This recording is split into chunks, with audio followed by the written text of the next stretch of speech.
welcome to another unboxing video from theplayersaid.com. My name's Alexander, and today we're taking a look at Crossing the Line, Aachen, 1944.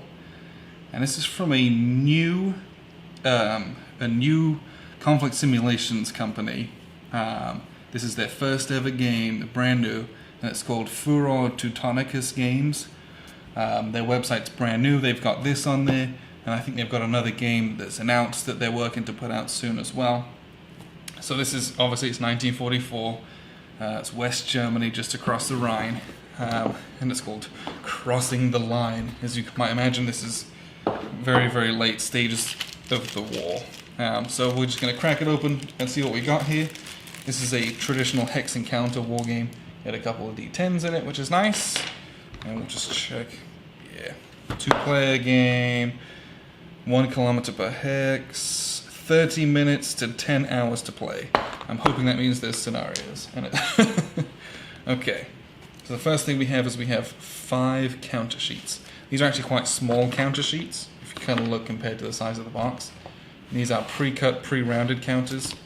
This one's not even a counter. This is a whole die roll chart. This is the combat results. Interesting. I wonder if this goes on an overlay on the map or something. So, here these are victory point markers. If you look, they're pretty decent looking. These are pre-rounded, pre-cut counters, so you don't need to do any clipping or anything like that on these. And if you look, I don't know if you can see that, these are textured.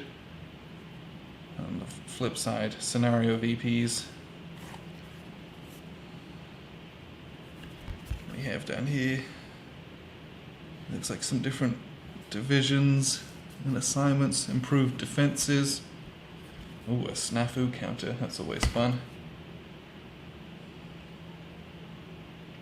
And this is Schlachtenglück. Schlacht is battle, so battle luck. I should presume it's the same thing as a snafu, but the German version. Looks like we have some possible strength markers. Different values on both sides.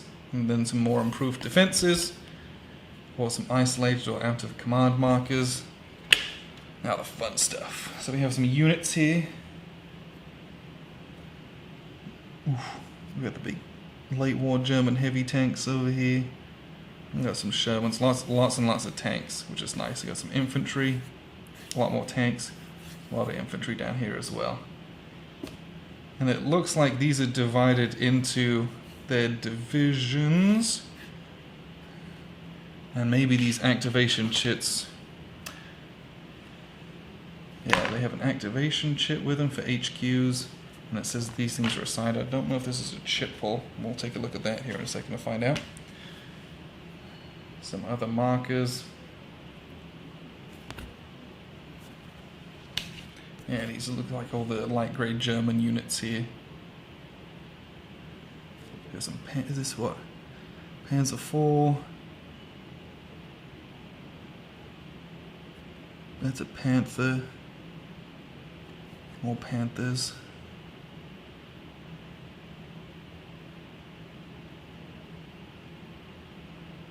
But as you can see, these counters, whilst it looks like they've got a decent amount of information on them, it's all, that's very clear, at least. And that's something I appreciate, especially in the company's first game. They've really clearly, they've paid attention to what people like in wargaming, and they want something that's clear. You know, you can have a lot of stuff on the counter as long as it is easy to read and understand. So the colors are not super clashy, it's not super duper busy. Some of these ones look a little busier, but I think that's partly just because there's a ton of colors on the sprue. When you've got it out of the sprue, that's not nearly as bad. Okay. We have here a bunch of charts and tables we'll get to. And the important part is the rules. And let's see, this is about 40 pages of rules. Designer notes in the back. Oh wow, okay. Before we do this, this is the full campaign scenario, and then there's 1, 2, 3 other scenarios. This is obviously a very small training scenario. That might be a 30-minute one. So that's nice that they have that. Rules look pretty decent. good amount of text. You got a lot of diagrams. So I'll be interested to cut my teeth on this and see how this is. Up to 3 infantry battalions belonging to the same infantry regiment and part of the 1st Infantry Division may be reassigned to the 3rd Armored Division. Up to 2 tank task groups that are part of the 3rd Armored Division may be reassigned to the 1st Infantry Division. I'm just reading that because I pick a random paragraph, and if the English is half decent, I know I'm in for a pretty good rulebook, which for a foreign company, I want to make sure that the rules are well translated and put into English well, because this is a German company, and you can buy a German version of this game. Alright, take a look at these charts here. So we have General Chart B, so it looks like these are identical, so both players are going to get one of those. Combat results and DRMs as well. Yeah, I guess this is just a little reference, because it's got that terrain type there and a die roll. Interesting. Operations Chart A, General Chart A. So we have here current formation activation levels, combat sequence, always appreciate that. Anything that makes the game flow, especially when I'm learning it. Terrain effects chart. Excellent. And we have also, really appreciate this. Scenario setup. Tells you all the things that are on the board for scenario 1 and for scenario 3. Then we have scenario 2. Then we have a master chart per turn, reinforcements and withdrawals. And then the full camp. Is this the scenario 1 and 3? Where's my campaign scenario? Campaign and scenario 2 board setup. So I really like it when there's a card that says, these are all the units, so I don't have to look through the rules. I don't know if that's just me, I just like doing that. Having a setup card always makes things a bit easier. And this is the most important part. The map. I don't know. Okay, so the map looks great. Generally speaking, I can read everything and I can see everything. It looks like it's... So, let's put a couple of the pieces on the board. The pieces fit decently in the hexes, even if we kind of cram them up. I actually really appreciate these dark green ones because they stand out on what is quite a pale, generally speaking map. Have these dark American counters is nice. So you have Aachen here. This is the main... there's the big old city that you're going with there. Crossing the line, trying to get over into Germany, into the Ruhrgebiet over there. But yeah, the map artwork is good. Everything's clear. A couple of the small, you got some grey writing on grey city hexes. Yeah, it's pretty clear though. I'm not straining my eyes for anything. Looks like you've got different entry points for the Germans here and for Americans here and here. Then you've also got a formation activations chart down here. There's a game turn track on this side of the board. Interdiction track, there's American forces over here. Formation activation points at the top.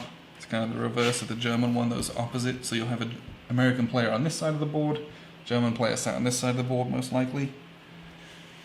And that's really it. So I guess this is something we might have out as well. It's interesting, I've just never seen a game that had that.